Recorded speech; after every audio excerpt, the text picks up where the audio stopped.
नमस्कार दोस्तों, मैं मोनू कुशवाहा और आज का जो हम टॉपिक लेके आए ये है मस्तिष्क आघात के बारे में, यानी सेरेब्रल ट्रॉमा के बारे में। तो और इसके बारे में हम जानेंगे और इसके जो टाइप्स होते हैं, मस्तिष्क आघात, अंतःक्षति और जो चीरा होते हैं, इसके बारे में हमें जानना है।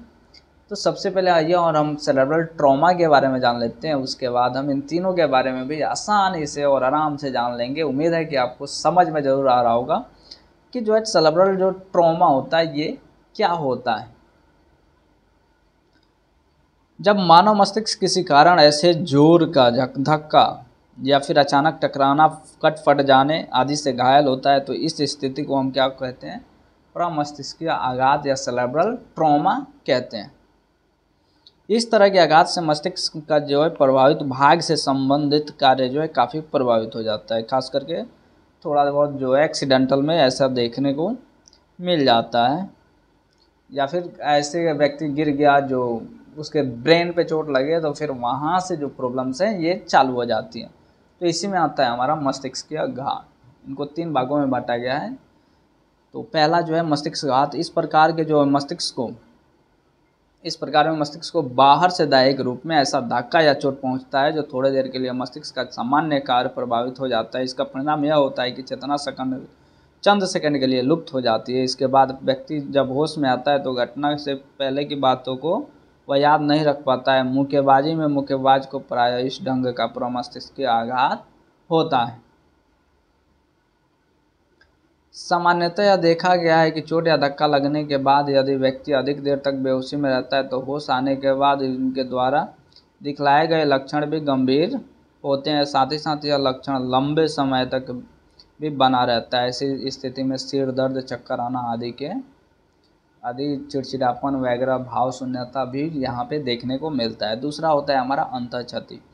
यह एक गंभीर मस्तिष्कीय आघात है जिसको हम कंस्ट्रक्शन कहते हैं, जिसमें मस्तिष्क के भीतर सिर्फ चोट ही नहीं पहुंचती है बल्कि लगने वाला धक्का इतना ज़बरदस्त रहता है कि खोपड़ी के भीतर मस्तिष्क अपने सामान्य जगह से हटकर दूसरे जगह पे चला जाएगा।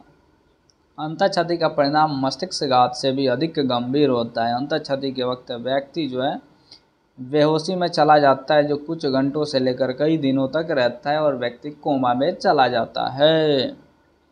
इसमें शरीर में ऐंठन, संभाषण की गति भी देखने को मिलता है। बेहोशी से लौटने के बाद व्यक्ति में स्थिति भ्रांति उत्पन्न हो जाती है जिससे आघातीय उन्माद की संज्ञा दी गई है। इस तरह की स्थिति उत्पन्न होने पर व्यक्ति को यह भ्रम होने लगता है कि उसके आसपास के खड़े लोग उसके दुश्मन हैं जो उसका अपहरण भी कर सकते हैं। इस तरह के संलक्षण तो कुछ दिन में समाप्त हो जाता है, परंतु अंतःक्षति अधिक गंभीर होने पर या फिर दोहरा जाने की स्थिति में सांवेगिक अस्थिरता तथा बौद्धिक ह्रास होता है और व्यक्ति जो है पागल भी हो सकता है। तो ये भी ज़्यादा देखने को मिल जाता है। इसके बाद आता है हमारा चीरा, जिसको हम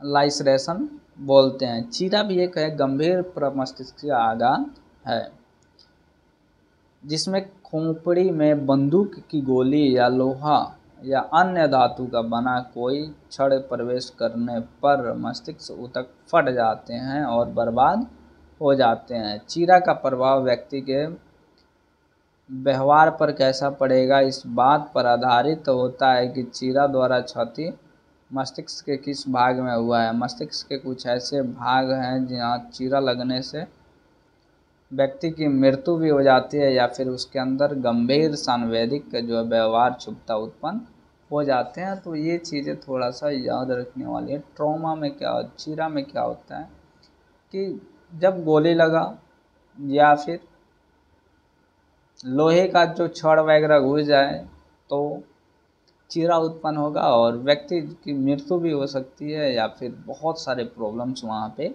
आ जाते हैं और मस्तिष्क के जो है ऊतक फट जाते हैं और बर्बाद हो जाते हैं।